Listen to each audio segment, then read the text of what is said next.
What's going on, guys? And today I'm bringing you two lethal weapons that I'm going to put head to head together, and that is the shock charges and the concussions, which basically they do the same thing, which they stun the enemy or enemies. But today I'm bringing you head to head those two equipments that, I'm gonna bring the pluses between those two and the minuses, and which ones should I recommend using depending on the game mode. So let me get started. First off, let me start up with the shock charges. Now the shock charges are basically great for, like, as a security alarm. It tells you when the enemy is near. They set it off and you're like, oh, they let me know where they at. Now not only they do that, not only they're like basically a good security alarm, they also stun the enemy or enemies, basically if there's one and two more like that, and which is pretty awesome thing. You can set it up and hide in a good spot, but that's how it is. And not only that, it stuns the enemy. It gives you time to kill them. Unless they're on tactical mass, and you're pretty much screwed. Anyways, not only that, like the pluses, like I said, they're a great security alarm.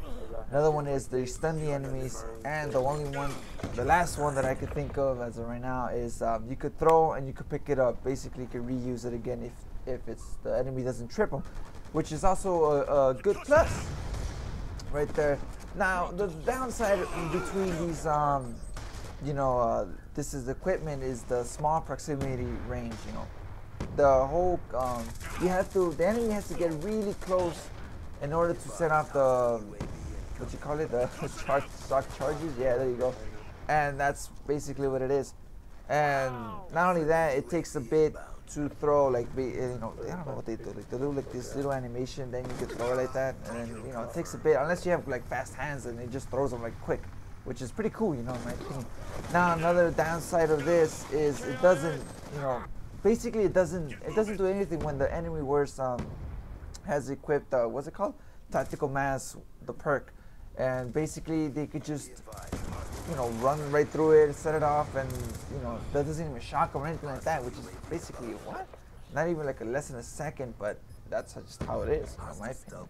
Now the concussions, it's been there since the early days of COD, and it's also widely used, and especially in Search and Destroy.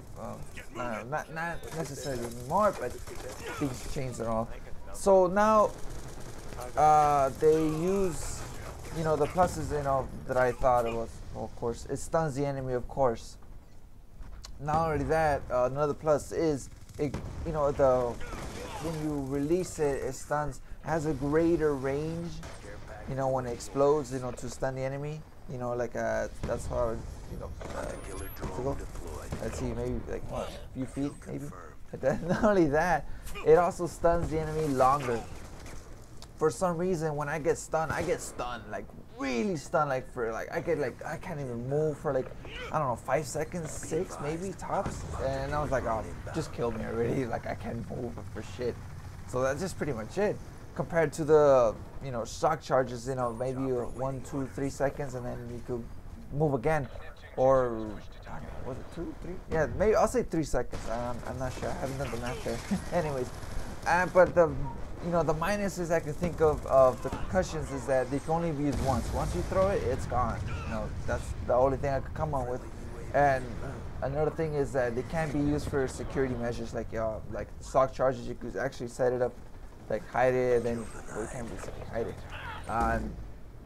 and it doesn't set off. Once you use it, it's gone. That's basically the only thing I could come up with. And so when should you use the shock charges and concussions? For me, I kind of prefer the shock charges in a way, depending on the game that I'm playing with. Like, for example, if I'm playing Search, I'm using the shock charges. You know why? Because, like I said, they're great security alarms. You can set them up at the bomb site. If they're near, they're gonna set it off and basically give you the location. Or like if I'm using concussions, I'll basically use them like in TDM or Kill Confirm, or like any of those game modes that aren't necessarily objective type, stuff like that. But if I'm using, for example, if I'm playing domination, maybe I'll use a like I'll switch around between the tactical or the concussions, basically like that. But you know, it all depends on the game modes. For me, I prefer the shock charges when it comes to like search and destroy, stuff like that, because it's like a great security alarm, and especially if you're camping or if you're sniping or whatever the hell you're doing, they're pretty good security, letting you the enemies in. So anyways, that's it for me. That's it, putting the two, you know, tactical equipment together. Are they? No, wait, they're lethal? Or no, one of them was tactical, one of them was lethal. I think so. Yeah, exactly like that. Anyway, so I'm putting them together, and I gave you my thoughts about it. For me, it depends on the game mode that I'm playing. So, but mainly I run shock charges, but I'm, you know, kind of basically playing search all day. Anyways, that's it for me, guys. Which one do you prefer, the shock charges or the concussions? Let me know. That's it for me, and I'll see you guys in the next one.